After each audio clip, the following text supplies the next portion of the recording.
Lectures from the Academy.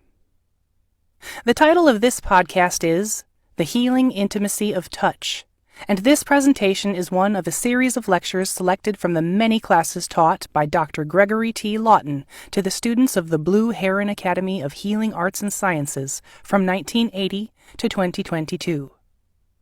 Dr. Lawton founded the Blue Heron Academy in 1980 as a free school for women in transition who were victims and survivors of rape, incest, and domestic assault. Since that year, thousands of students have learned the practice of true traditional health care at the Academy and have gone on to establish practices serving the health care needs of their patients. Dr. Lawton is a licensed chiropractor, napropath, and acupuncturist, as well as a certified naturopath. Hi, my name is Chrissy Dawn, and for the next few minutes I am going to share with you a lecture from the Blue Heron Academy entitled The Healing Intimacy of Touch. In this podcast, we will look at how herbal medicine and manual therapy can intersect to create a compassionate, healing dynamic. Let's begin. The Healing Intimacy of Touch. Scleroderma is, I believe, one of the crueler disorders I have treated. In Greek mythology, Medusa was a monster who was generally described as a winged human female.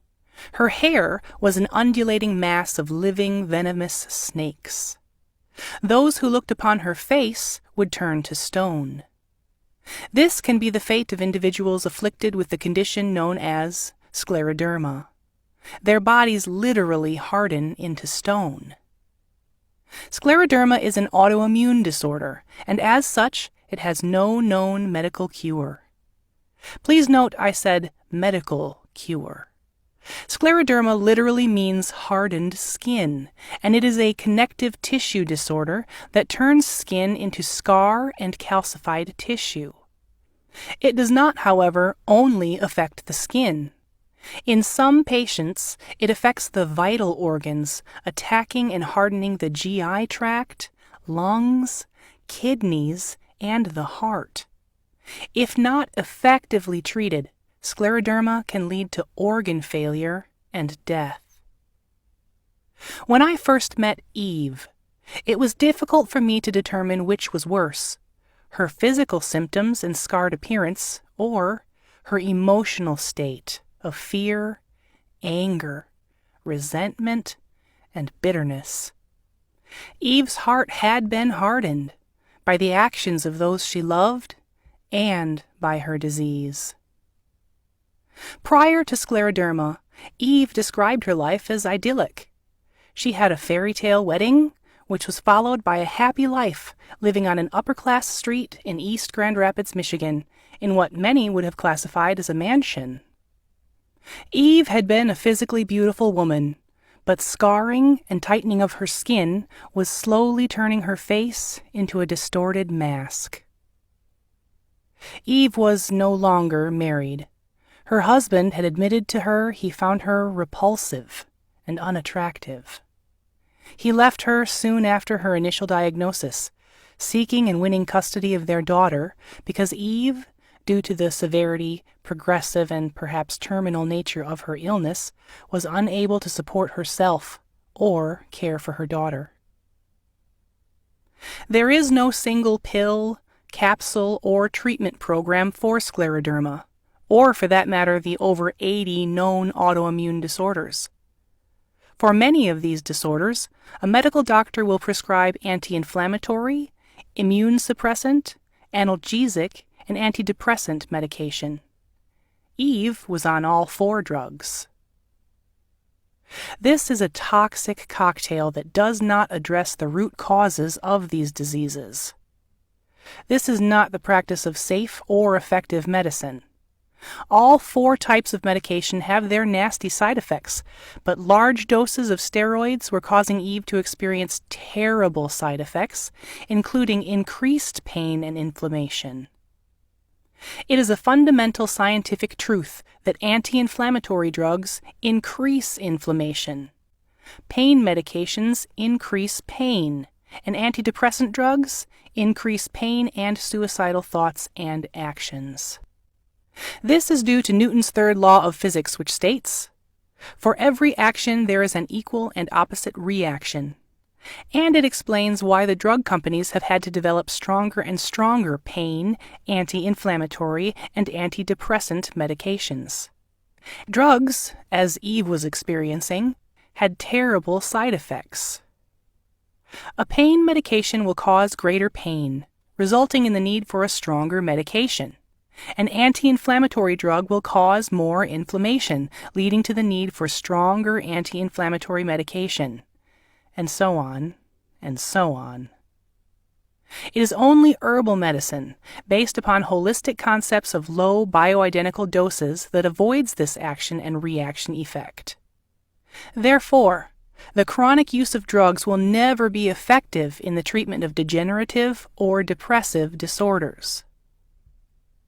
When I began treating Eve, she was experiencing extreme pain, mainly on her skin, but generally all over her body, from inside to out. Her pain was unrelenting, and I came to describe it as exquisite, but not in a good way. The combination of drugs her doctor had her on, along with her level of pain, had affected her mind, causing crippling depression and hallucinations. I clearly remember one very hot July afternoon when Eve came to my office for treatment. By appearance, she was on fire. By affect, she was literally flying off the ground, and she was barely aware of her surroundings.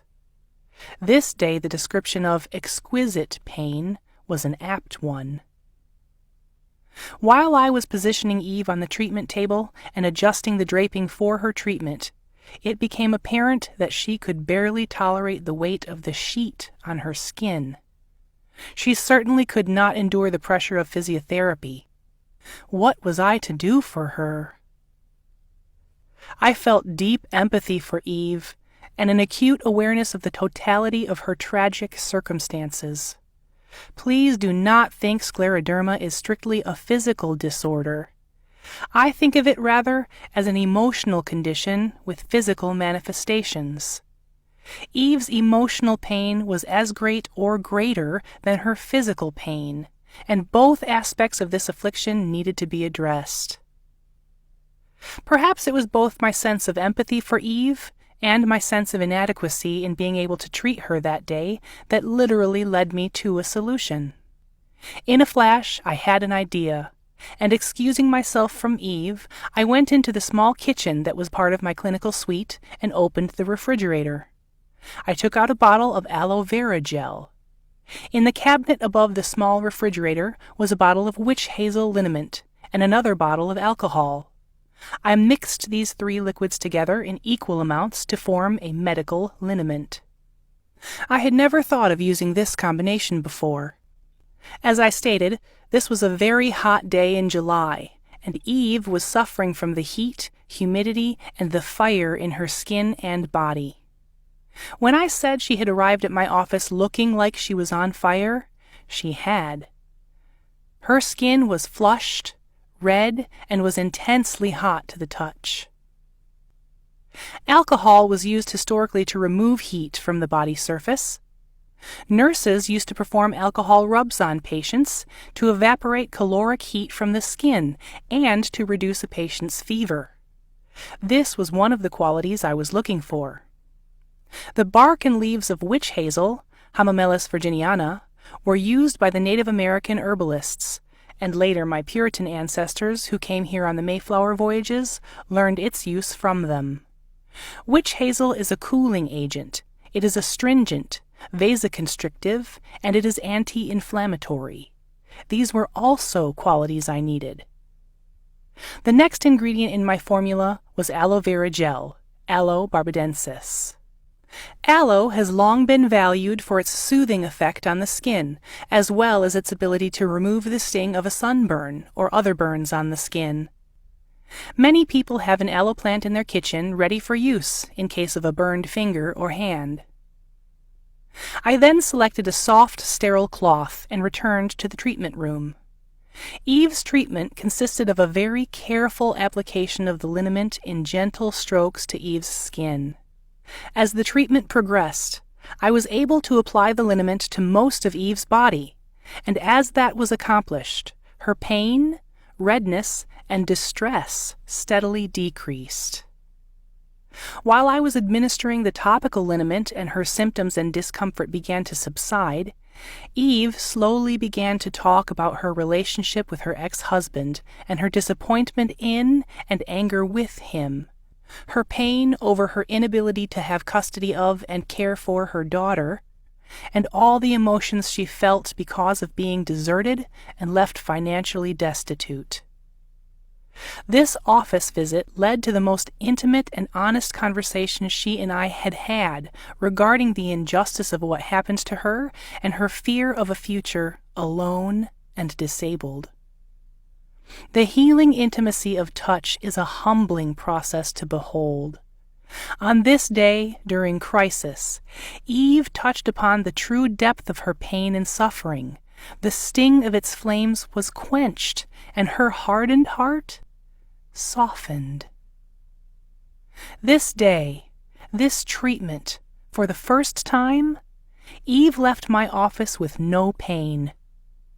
Now the true healing could begin. This has been Lectures from the Academy. I hope you grow from what you've learned today. Until next time, stay healthy.